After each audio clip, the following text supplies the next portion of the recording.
जो बताता है कि वो कहां से कहां आ चुके हैं। खैर, जब पॉलिटिक्स की बात हो ही रही है तो पाठशाला में अब अगली क्लास, बंगाल में कैसे नया बवाल और छठे चरण का पलट गया पूरा हाल। बंगाल में ऐसा क्या हो गया कि ममता बनर्जी बैकफुट पर आ गई हैं, अब इसका जवाब।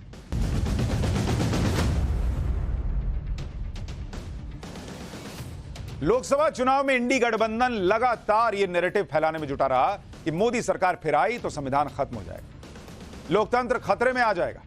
सीएम ममता बनर्जी भी बंगाल में बार बार यही कह रही हैं कि लेकिन आप देखिए छठे चरण के चुनाव से पहले ममता बनर्जी के बंगाल में क्या हो रहा है। बंगाल के नंदीग्राम में बीजेपी की महिला कार्यकर्ता की बेरहमी से हत्या का आरोप लग रहा है। आरोप है कि टीएमसी समर्थकों ने बीजेपी के कई कार्यकर्ताओं के घरों में घुसकर धारदार हथियारों से हमला किया। इस हमले में बीजेपी के एक कार्यकर्ता की मौत की खबर है, जबकि कई कार्यकर्ता घायल हुए हैं। महिला कार्यकर्ता की हत्या से भड़के बीजेपी कार्यकर्ताओं ने आज नंदीग्राम में जबरदस्त प्रदर्शन किया। बीजेपी कार्यकर्ताओं ने कई इलाकों में सड़कें जाम की। बवाल बढ़ा तो पुलिस ने बीजेपी कार्यकर्ताओं को लाठीचार्ज करके खदेड़ना शुरू किया। प्रदर्शन कर रहे बीजेपी कार्यकर्ताओं पर जमकर लाठियां बरसाई गई। इससे पहले प्रदर्शन कर रहे बीजेपी कार्यकर्ताओं ने हिंसा में शामिल लोगों के घरों में तोड़फोड़ की, कई दुकानों को आग लगा दी। बीजेपी ने पुलिस पर हत्या के आरोपियों से मिलीभगत का आरोप लगाया और ममता सरकार के खिलाफ जमकर नारेबाजी भी। नंदीग्राम में छठे चरण यानी 25 मई को वोटिंग होनी है, इसलिए हंगामा बढ़ने के बाद टीएमसी नेताओं ने भी वहां पहुंचने की कोशिश की, लेकिन हत्या से नाराज गुस्साए लोगों ने टीएमसी नेताओं का रास्ता रोक दिया और टीएमसी गो बैक के नारे लगाने शुरू किए। देखिए वहां क्या माहौल था।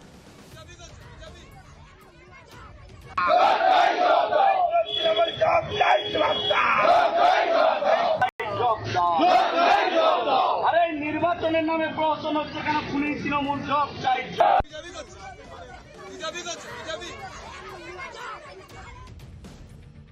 बीजेपी कार्यकर्ता की हत्या की जानकारी मिलते ही बीजेपी नेता और बंगाल में नेता विपक्ष शुभेंदु अधिकारी भी नंदीग्राम पहुंच गए। शुभेंदु अधिकारी की नंदीग्राम पुलिस स्टेशन में मौजूद पुलिस अधिकारियों के साथ तीखी बहस हो गई।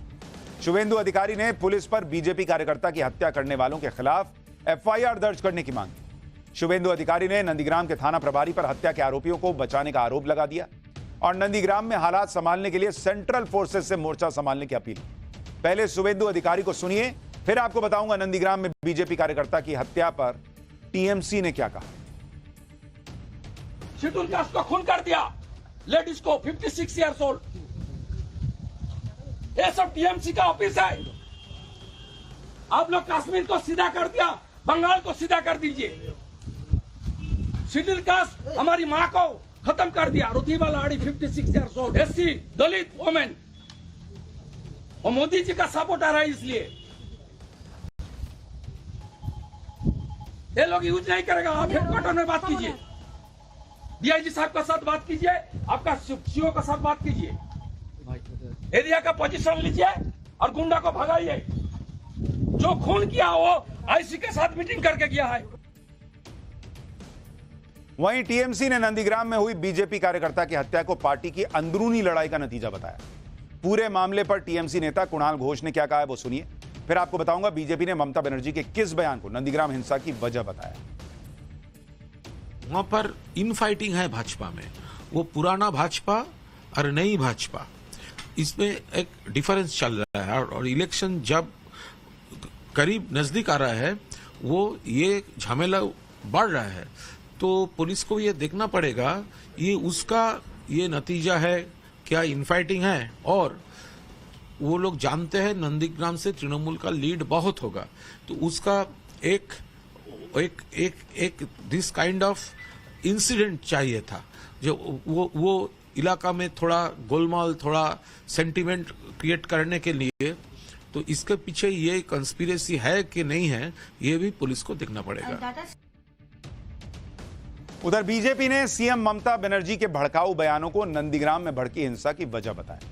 बीजेपी ने ममता बनर्जी का 16 मई को हल्दिया में हुई एक चुनावी रैली का वीडियो शेयर किया।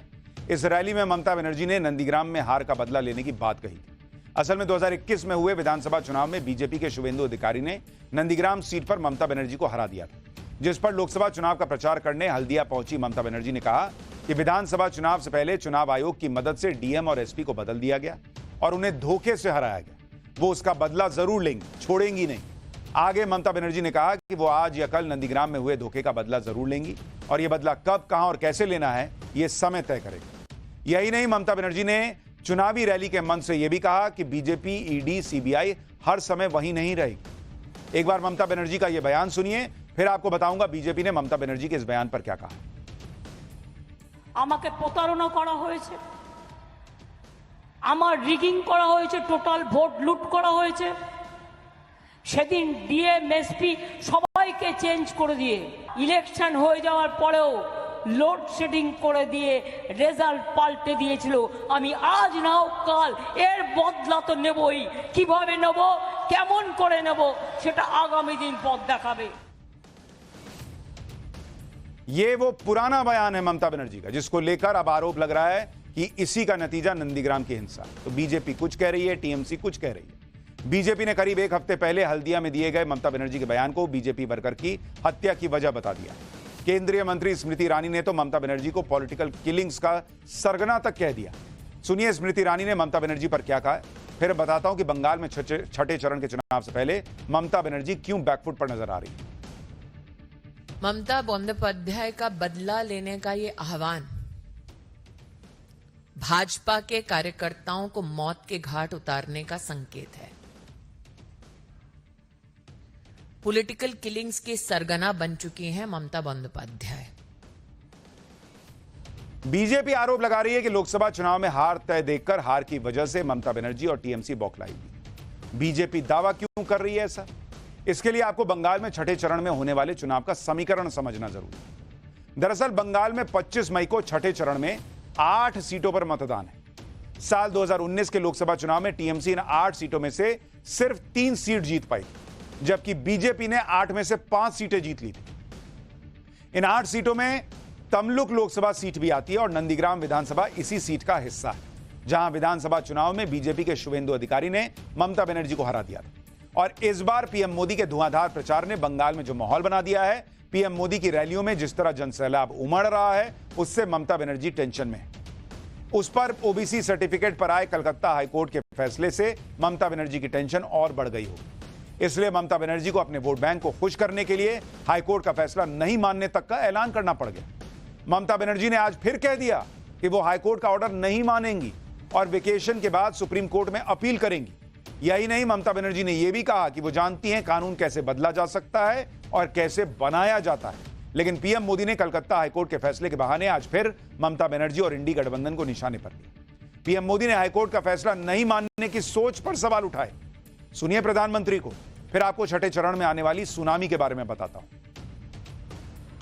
बंगाल में लोगों ने मुसलमानों को रातों रात ओबीसी के सर्टिफिकेट दे दिया था। जो आरक्षण ओबीसी को मिलना चाहिए वो सारा का सारा मुसलमानों को, और वो भी घुसपैठियों में बांटा जा रहा था। हाईकोर्ट ने बंगाल में पिछले 10-12 साल में मुसलमानों को दिए सारे ओबीसी सर्टिफिकेट रद्द कर दिए। लेकिन साथियों, आप ये इंडी जमात वालों की मानसिकता देखिए। बंगाल की सीएम ने घोषणा कर दी है कि वो हाईकोर्ट का फैसला नहीं मानेगी। बंगाल समेत लोकसभा चुनाव के छठे चरण में 25 मई को कहां और कितनी सीटों पर मतदान होगा, यह भी देखिए। फिर आपको बताऊंगा छठे चरण में किसकी सुनामी आने वाली है और 5वें चरण तक बीजेपी कितनी सीटें जीतने का दावा कर रही है। उत्तर प्रदेश में 14 सीटों पर मतदान है छठे चरण में।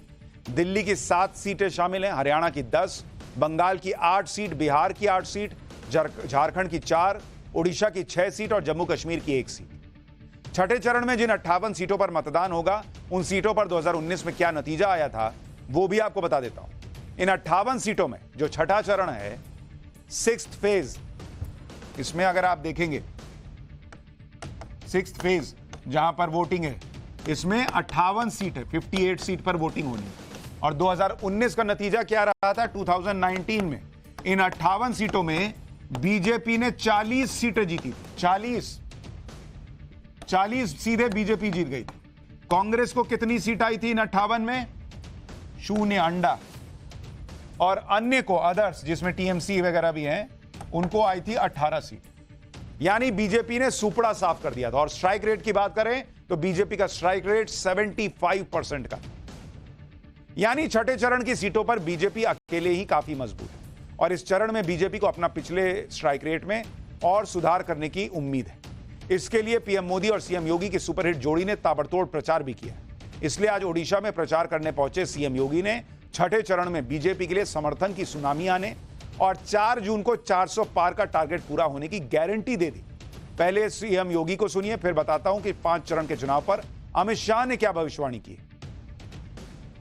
चाहे वह कांग्रेस हो, टीएमसी हो, बीजेडी हो या फिर इंडी गठबंधन से जुड़ा हुआ कोई भी अन्य घटक हो, ये पूरी तरह भारत विरोधी आचरण इन लोगों का है। इनकी नीतियां आतंकवाद को, नक्सलवाद को बढ़ावा देने वाला है, मतांतरण को बढ़ावा देने वाला है, अराजकता को, भ्रष्टाचार को बढ़ावा देने वाला है, गरीब के हक पर डकैती डालने वाला है। और इसलिए भारतीय जनता पार्टी आपके पास आई है। मोदी जी के नेतृत्व में पूरे देश के अंदर भारतीय जनता पार्टी के पक्ष में जो लहर है अब वो सुनामी बन चुकी है। और आप देखना 4 जून को जब परिणाम आएंगे तो 4 जून के परिणाम में अब की बार 400 पार का लक्ष्य पूरा होगा। बाकी के बचे चरणों में यूपी में क्लीन स्वीप का माहौल बनाने के लिए आज अमित शाह ने भी यूपी में तूफानी अंदाज में प्रचार किया। अमित शाह ने सिद्धार्थनगर, संत कबीर नगर, अंबेडकर नगर और प्रतापगढ़ में चुनावी रैली की। चुनावी रैली में अमित शाह ने 5 चरण के चुनाव के नतीजे बता दिए। अमित शाह ने दावा किया कि 5 चरण के चुनाव में बीजेपी को 310 सीटें आ चुकी हैं। वहीं अमित शाह ने कांग्रेस के 40 सीट और अखिलेश यादव के 4 सीट पर सिमटने का दावा कर दिया। पहले अमित शाह को सुनिए, फिर यूपी में छठे चरण का चुनावी समीकरण बताता हूं। 5 चरण में मोदी जी 310 पार कर 400 की ओर बढ़ रहे हैं। और भाइयों बहनों, कांग्रेस और समाजवादी पार्टी का सुपड़ा साफ हो। मेरी बात याद रखना, और राहुल बाबा मिले तो बता भी देना, इनको 40 से ज्यादा सीटें नहीं मिलने वाली है। और अखिलेश बाबू, आपका तो 4 का भी आंकड़ा पार नहीं हो रहा है। मोदी जी निश्चित रूप से इस देश के तीसरी बार प्रधानमंत्री बनने जा रहे हैं। मित्रों, तीसरी बार। अमित शाह के अपने दावे हैं, इंडी गठबंधन के अपने। सियासी सरगर्मी तो बढ़ी हुई है, लेकिन चुनाव तो अपने पूरी गर्मी पर है ही। चुनाव के अलावा भी देश में भयंकर गर्मी पड़ रही। गर्मी के साथ एक अलग मुसीबत यह है कि अगर खाने पीने पर ध्यान नहीं दिया तो बड़ी दिक्कत हो सकती है। तो आपको सावधान करने वाला चैप्टर लाया हूं। क्या आप पनीर खाने के शौकीन हैं और क्या आप नकली पनीर तो नहीं खा रहे हैं? अब इसका चैप्टर।